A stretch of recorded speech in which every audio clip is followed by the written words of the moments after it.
hanya di dunia. Jangan tuan-tuan maklum muka esok ni sampai masyar esok ni tak mana ada kolah ke apa nak ambil semayang. Masjid tak mana masjid tak ada, orang tak semayang apa. Nak buat apa di dunia. Kemudian 40 masalah dosa mulut dan keterangannya.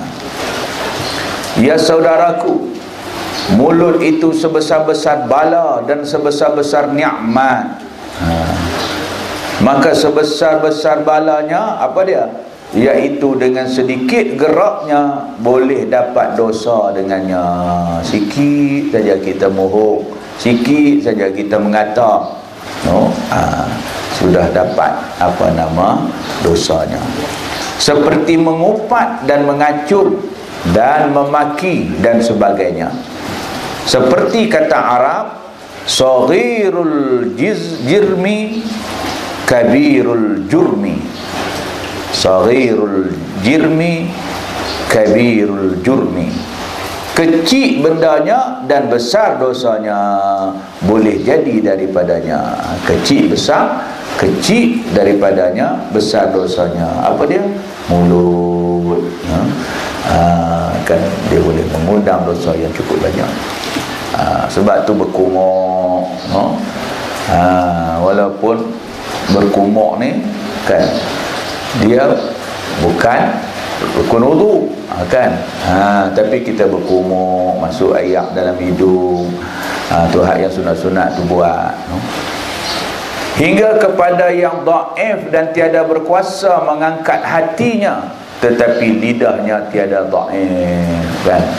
Ada orang yang bukan larat dah, anggota apa tak larat dah, duduk baring, tapi dia mengata boleh lagi.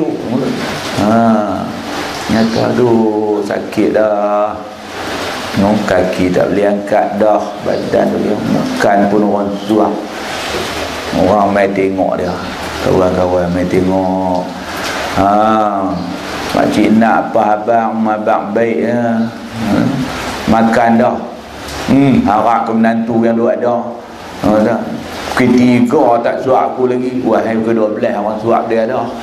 Orang bagi makan, dia tak bagi makan. Dia jahat lagi mulut dia tu. Badan bukan larat dah. Kan ni yang kata mulut. Dia kira nak cakap. Walaupun hati tak payah dah. Kan. Baik.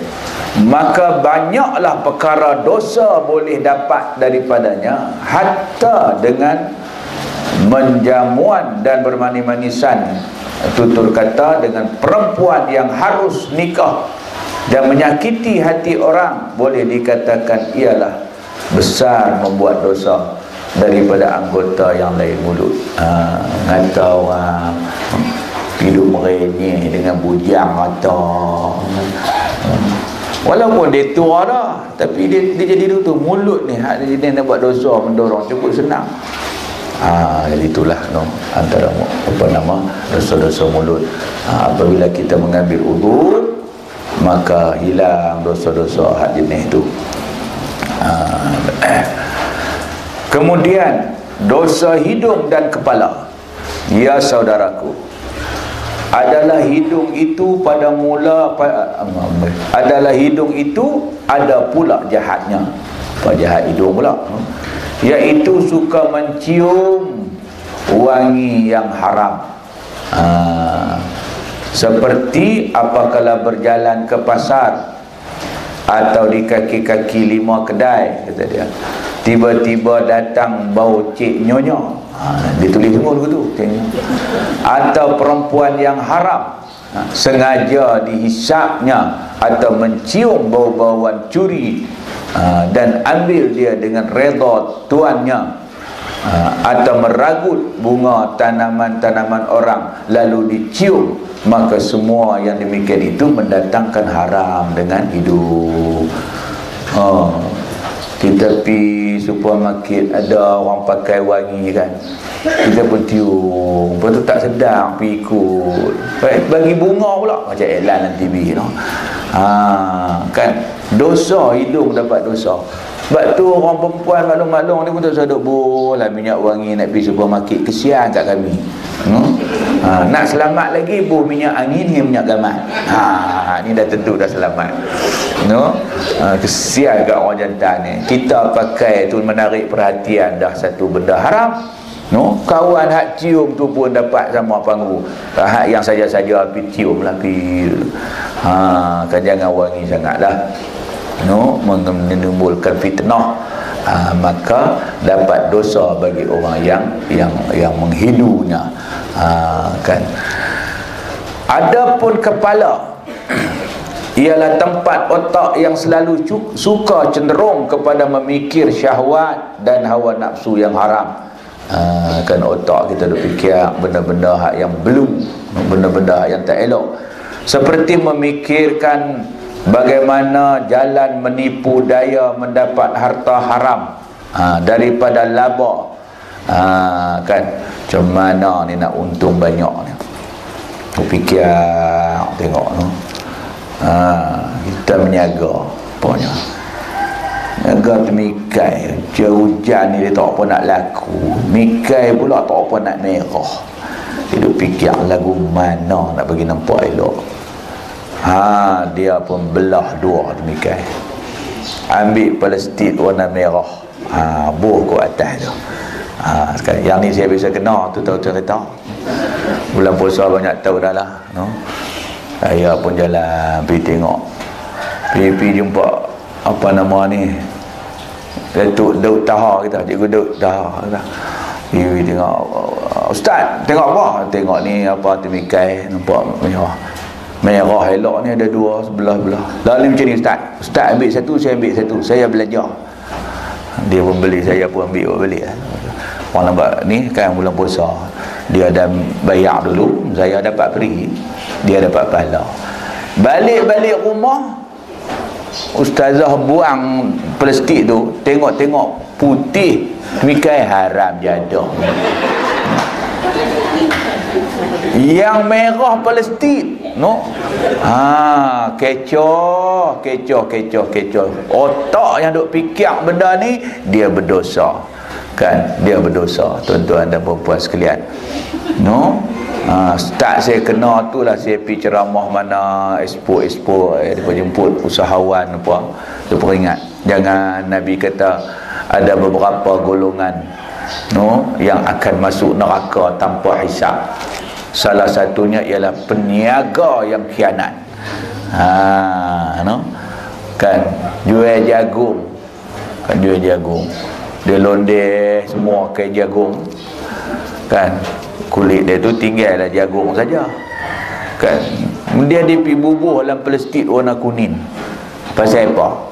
Cerdik, nak bagi nampak jagung tu kuning, tak boleh kena buah dalam plastik hak cerah. Kan, jadi otak yang duk fikir benda-benda yang macam ni, dia berdosa. Tiap saat dia memikirkan perkara-perkara yang menipu. Baik, satu, no? Dan berlawan, bertaruh, berjudi dan menipu daya harta orang dengan sembunyi-sembunyi. Kan, tipu macam mana nak kaya lah ni, no? Fikir tak ada cara lain lah ni. Orang tu nak dapat untung cepat, kan, okey, kita lancarkan satu skim pelaburan. Contoh lah, no?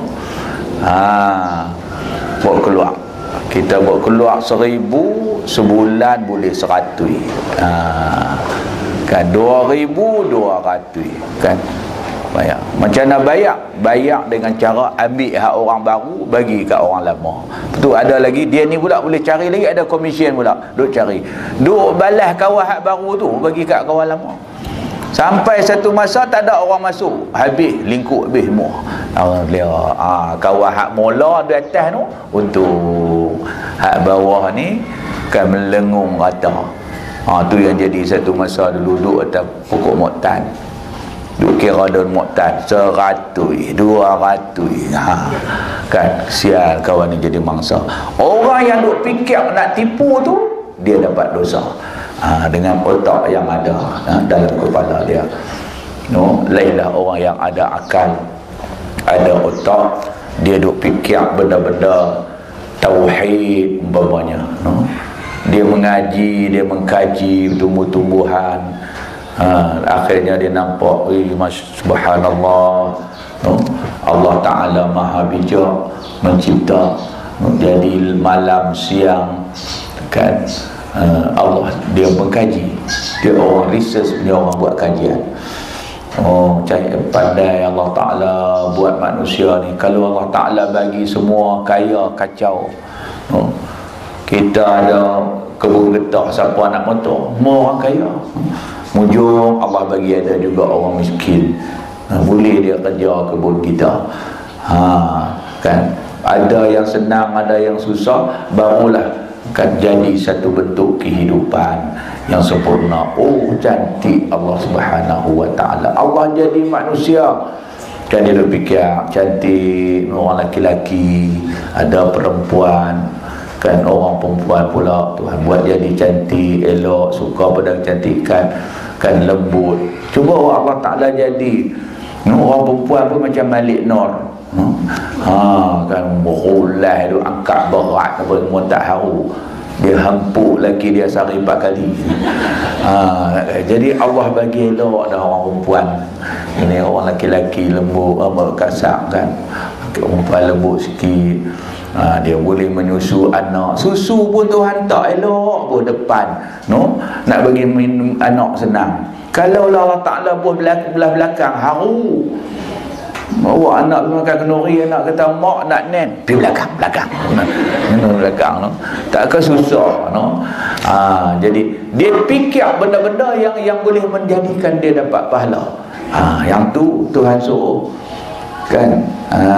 Allah suruh kita tengok, siru fil ardi, berjalanlah kamu di muka bumi Allah, lihatlah kan ayat-ayat, tanda-tanda kebesaran Allah Subhanahu wa Ta'ala. Bukan Allah bagi akal untuk kita buat dosa, no? Untuk menipu dan sebagainya.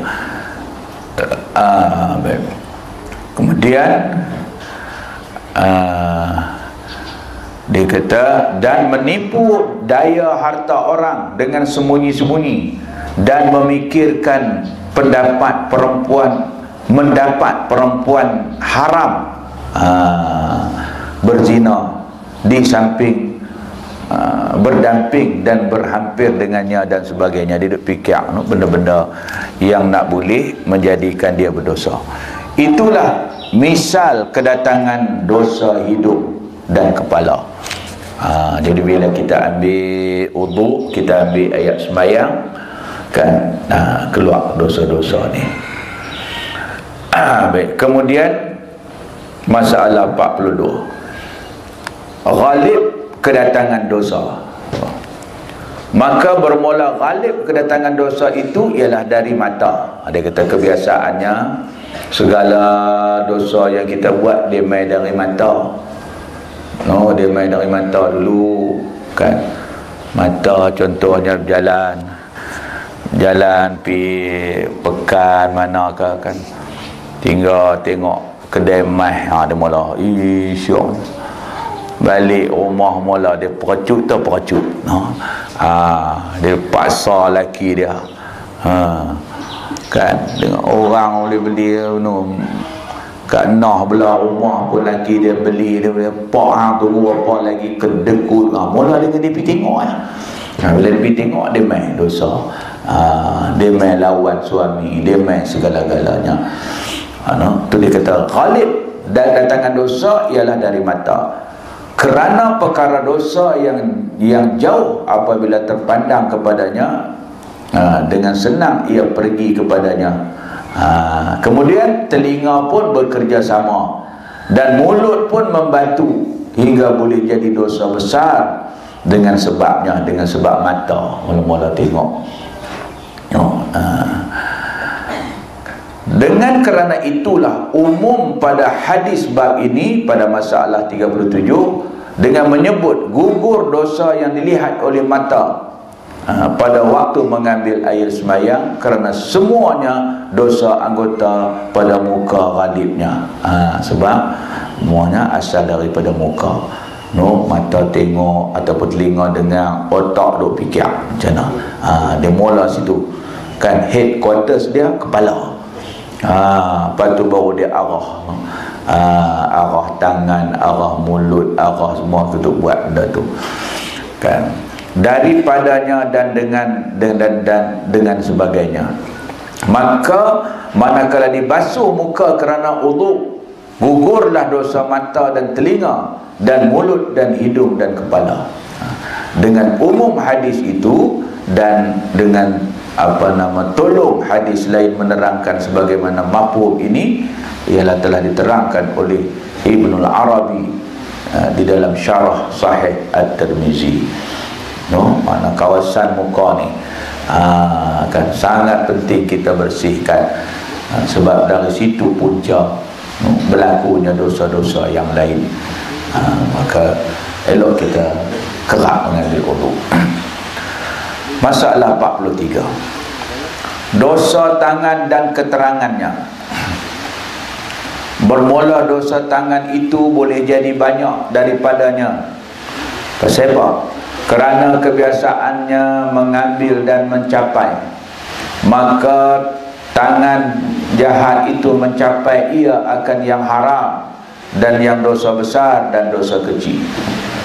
Maka dosa besar seperti usaha judi dan mencuri dan mengambil dengan diam-diam sembunyi hak orang, dan mengambil dengan rampas atau membinasakan hak orang, atau menulis akan surat hutang riba atau sebagainya daripada beberapa dosa besar yang dilakukan dengan tangan. Penyakit kita kerja tulis surat orang berhutang, orang buat pinjaman, tapi pinjaman tu dengan riba, dapat panggu kita. Sebab tu orang yang bekerja sebagai katib, sebagai kerani yang menulis perjanjian ke surat menyurat apakah yang ada hubung kait dengan riba, dia kena usaha cari kerja lain lah. Semua ada pendapat ulama menyatakan lagi tak dapat yang lain, boleh dia kerja di situ. Bila dah dapat, dia kena berhenti. Kan, dia kena berhenti. Kan, sebab ada riwayat hadis menyatakan kan, berdosa orang yang bagi riba, yang menerima riba, dan yang menulis perjanjian dua tu. Kemudian maka dosa besar seperti usaha judi, mencuri dan mengambil dengan diam-diam. Habis tadi lah. Adapun dosa kecil tiada terbilang, iaitu seperti menulis perkataan yang tiada baik, atau haram, nista, tipu, kan, buat SMS palsu, berita-berita yang disebarkan, dan seperti memukul binatang dan menyakitinya, dan menyentuh perempuan yang batal air sembahyang dengannya dengan tiada berlapik, atau bergurau senda, membuka aurat orang, atau mengacu-acu hujung senjata, atau menampar muka orang, maka semuanya dosa tangan yang keluar ia bersama akhir titik air sembahyang, sebagai yang tersebut dalam hadis yang kita baca dalam masalah 37 dan 45. Dosa-dosa kecil yang berlaku dengan sebab tangan. Kemudian dosa kaki dan keterangannya, dia bagi habaq kaki pula kat kita. Kata Ibnul Arabi, adalah hadis dalam masalah 37 itu ringkas, dan ada datang riwayat yang cukup panjang, ada menyebutkannya. Apa dia? Apabila membasuh kaki mengambil air sembahyang, keluarlah daripada dua kakinya sekalian kesalahan yang dijalankannya, serta air atau serta titik akhir, hingga keluar bersih ia daripada segala dosanya. Ayat kita basuh kaki, maka dosa kaki itu banyak, kata dia. Kerana dengan dialah orang boleh sampai kepada suatu yang hendak dicapai oleh anggota lain daripadanya. Kan anggota lain nak buat, dia boleh buat apabila dia sampai di satu tempat maksiat umpamanya. Kalau kaki tak bawa pi, dia tak dapat. Kan?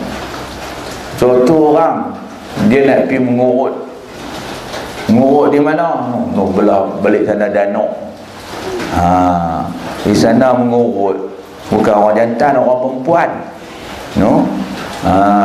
Ngurut pula seronok. Dia duk panggil abang, bukan panggil Pak Haji. Kan bukan panggil Pak Haji. Kan? Negeri yang banyak bang tapi tak semayang, Thailand. Kan?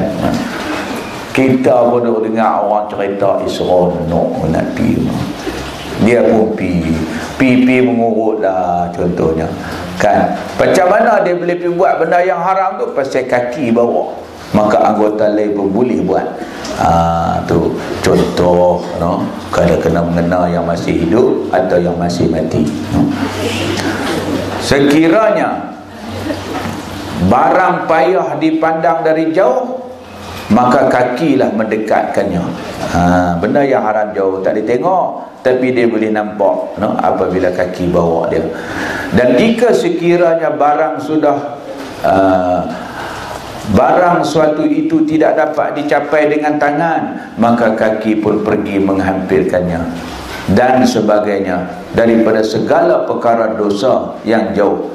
Dengan kakilah membawanya, maka itulah dosa yang diperbuat kaki itu keluar bersama akhir titik air semayang.